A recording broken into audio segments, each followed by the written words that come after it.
Hello friends, आज हम पढ़ेंगे राजस्थान के प्रमुख संत पीपा के बारे में। इनका जन्म होता है गागरोन में और इनका जो वंश है वो होता है खींची राजवंश। इनके पिता का नाम होता है कड़ावाराव खींची और माता का नाम होता है लक्ष्मीवती। इनका जो वास्तविक नाम है वो प्रताप सिंह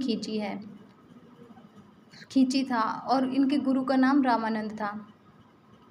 इन्होंने दिल्ली के सुल्तान फिरोज शाह तुगलक को पराजित किया। हम संत पीपा के बारे में पढ़ने से पहले संत पीपा के बारे में कुछ तथ्य जानते हैं। संत पीपा जो है वो एक ऐसे संत थे जिन्होंने अपना पूरा राजपाट त्याग करके संत की जो वेशभूषा है वो धारण की थी। जैसे कि संत पीपा कोई ऐसे ऐरे गहरे राजा नहीं थे, बहुत महान राजा थे। और आप इनकी महानता का अंदाज़ा इस बात से लगा सकते हैं कि इन्होंने दिल्ली के सुल्तान फिरोज शाह तुगलक को भी पराजित किया, तो हमें पता चलता है कि ये बहुत महान राजा रहे होंगे। इसके बाद में इन्होंने अपना संपूर्ण जो राजपाट है वो अपने भतीजे को सौंपा और वहाँ से निकल गए। और इनके 20 रानियाँ थी। 20 रानियों में से जो 19 रानियाँ हैं वो मान गई कि आप संन्यास ले रहे हो तो ठीक है, कोई बात नहीं, आप आराम से संन्यास धर्म है उसका पालन कीजिए। लेकिन इनकी एक जो पत्नी थी सीता, वो नहीं मानी और सीता इनके साथ धर्म यात्रा पर निकल गई। जब इन्होंने अपने गुरु से कहा कि भाई गुरुजी, मेरी जो 19 रानियाँ हैं वो तो इस बात से सहमत है कि मैं संन्यास ले लूँ, लेकिन मेरी एक पत्नी है जो मेरे ही साथ आना चाहती है। तो इनके जो गुरु रामानंद है जो इन्हें समझाते हैं कि अगर तुम्हारे साथ आना चाहती है तो कोई बात नहीं, लेकिन तुम साथ रख कर के तब भी धर्म यात्रा कर सकते हो और इसके लिए तुम्हें ब्रह्मचर्य धर्म का पालन करना होगा। तो ऐसा ही संत पीपा ने किया और संत पीपा और माता सीता दोनों ही धर्म यात्रा पर निकल गए। संत पीपा ने टोडा की गुफाओं में तपस्या की।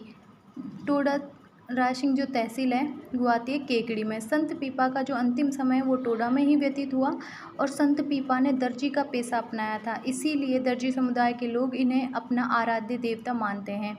इन्होंने संत पीपा जो मध्यकालीन जो संत हुए ना, उनकी एक खासियत रही कि उन्होंने भिक्षावृत्ति को बढ़ावा नहीं दिया, उन्होंने कर्म पर बल दिया और कर्म पर बल देने के कारण ही इन्होंने वो दर्जी है उसका काम अपनाया।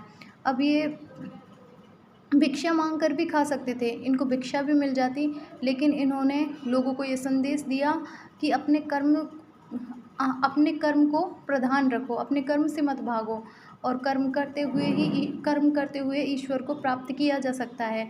इसीलिए इन्होंने समाज को ये संदेश दिया कि हमें कर्म पर बल देना चाहिए। इसके कारण से इन्होंने ये पेशा अपनाया। फिर इसके बाद में इनका जो प्रमुख मंदिर है वो समदड़ी गांव बाड़मेर में है। इनका मेला लगता है चैत्र शुक्ल पूर्णिमा को। इनका जो अन्य मंदिर है वो मसूरिया पहाड़ी जोधपुर पर है। और संत पीपा है, उनकी छतरी है गागरोन झालावाड़ में।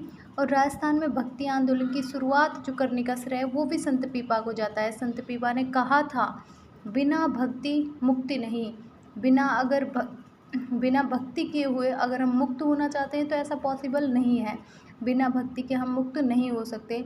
इनकी जो प्रमुख रचना है वो है चिंतावाणी जोग।